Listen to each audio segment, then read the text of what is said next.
I want to show you some tips on installing a helper spring on a John Deere 200 series tractor. The first thing you want to do is you want to slide your lift arm all the way forward, and you're going to want to take off the linkage that goes from what I call your rock shaft, which this shaft right here is what raises and lowers your deck. You need to take that linkage off that runs from here to here. That's where that used to run, but it does not anymore. Actually, I think it went one hole up, but anyway, it goes off of this shaft right here. All right. So issues that I ran into with my spring getting it installed was, you can look up right here, this part of the tractor, which is the stop for this lift mechanism right here. This was contacting, you can still, it's still even touching this part of the helper spring assembly.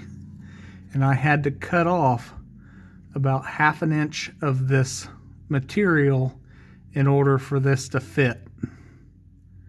I don't know if that's common, but that's the way it was on my tractor.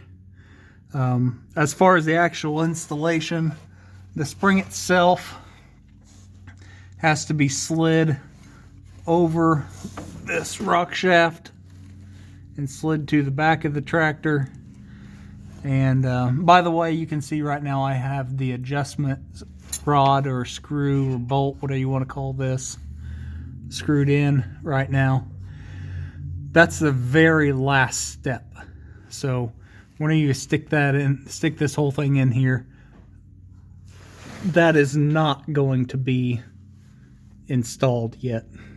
But anyway, you slide it towards the back of the tractor, and then you have to line up this part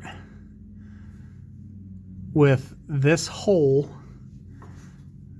this lifting arm, as well as the pin that slides through. And that pin runs from here all the way into here.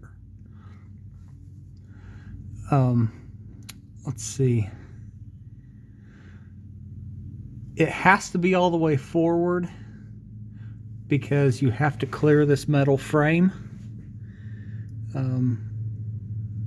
If it was farther back, I could actually clear this piece right here, but then you couldn't fit the pin in.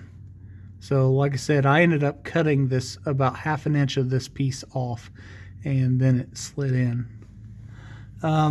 There's a pin in the back, and I realize that my installation is not complete yet. I have some cotter pins missing and some washers missing. There's going to be another cotter pin right here and another one right here, but I'll get to those whenever I can get to the store and fix them up. But anyway, this pin right here is part of the installation.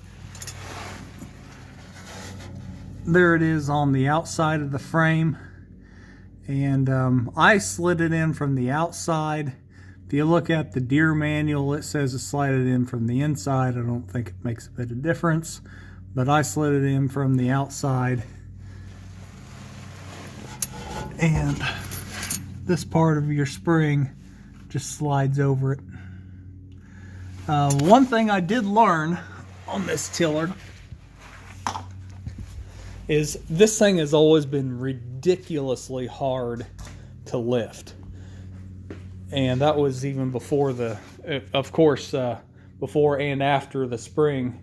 But after I put the spring on and adjusted that rod all the way in to where I had all the spring tension I could get, I was still, I'll bet you I was picking, I would guess 80 pounds up at least.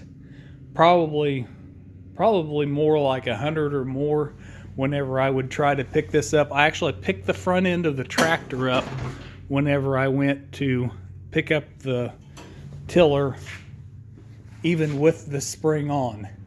Whenever I was standing off of the tractor and lifting it, I picked the front end of the tractor up.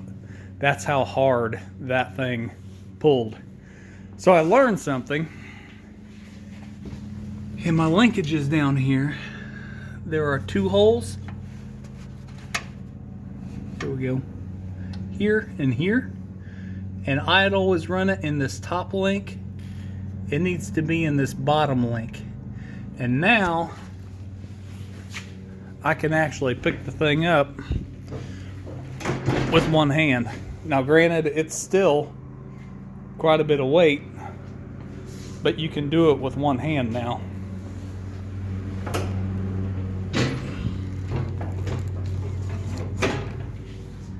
So hopefully that helps somebody in their installation of their, I think that's a 31 tiller and lift spring.